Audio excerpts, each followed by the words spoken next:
What I want you to get out of today's session is I would like for you to develop the skills to adapt your leadership style. And when I say leadership style, it doesn't mean that by title you have to be in a leadership position. Everybody is a leader in your own way, how you connect and communicate with others. So we're going to learn how to enhance your leadership style so that you can connect with a diverse group of individuals.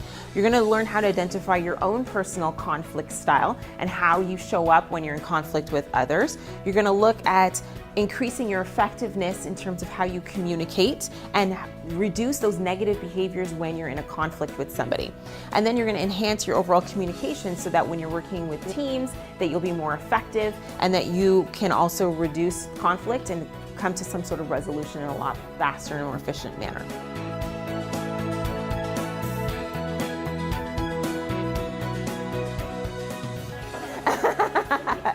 Not quite that high. So when you're looking at how many errors are actually made in terms of mistakes, it's actually due to miscommunications.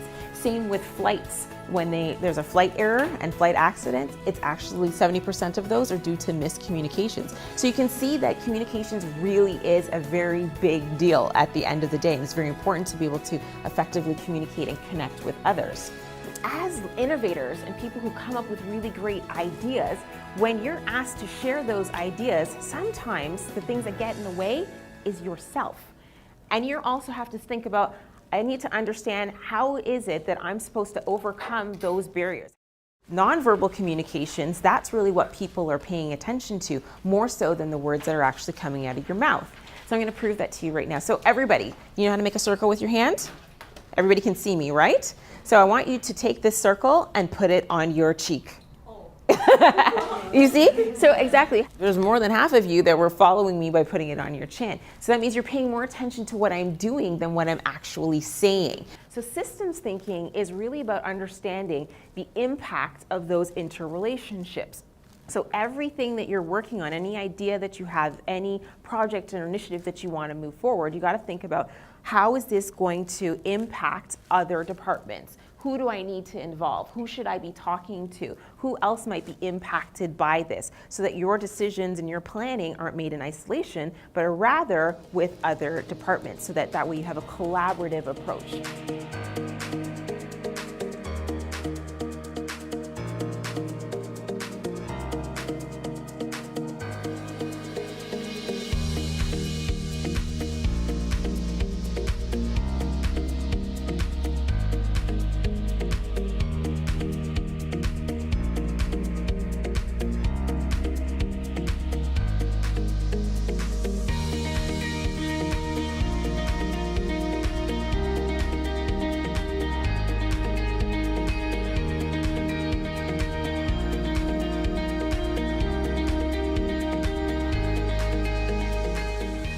If there's no communication, then there really is no leadership at the end of the day. The reality is leadership is really built off of your communication style. So Coos and Posner's talks about credibility as a leader, and for you to be seen as a leader that's it has a lot of integrity, who is very charismatic, the people are naturally gravitate to you, you need to learn how to communicate effectively. So while that may work in some situations, it can also upset some people, especially if you're going to be working with them on a consistent basis. And if you're going to go buy a car or something like that, you don't care about the relationship, then by all means, go in, I win, you lose to get that lowest price. But if you're working with that individual on an ongoing basis, you may want to revisit if that's the best strategy for you. Well, how can I overcome that? How do I look past my friends and my team members or the organization as they are pushing and resisting against this idea that I fundamentally believe is a fantastic idea that can help the organization? Well, this is where you got to start explaining the need. Why do we need to do this? What's happening right now that's forcing us that we need to change the way that we're thinking? You'll need to provide them with information so that they can understand the bigger context, the broader picture as to where we're at and why this is happening.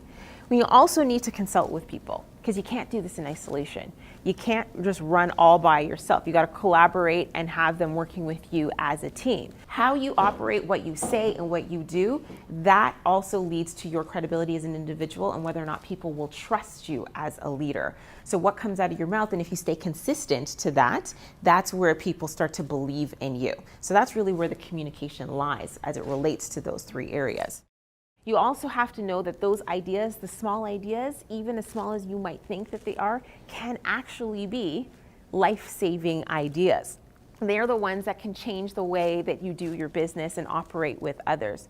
So as you leave here today, I want you to take one of those candies or mints that are a lifesaver and know that your ideas can come in different sizes, different colors, different flavors, different means, and they can still take the organization to another level.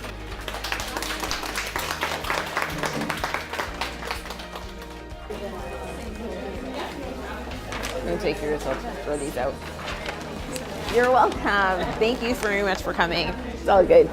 Thank you. Did a great job. Thank you. Thank you. Thanks so much. You're welcome. Good. Glad you liked it.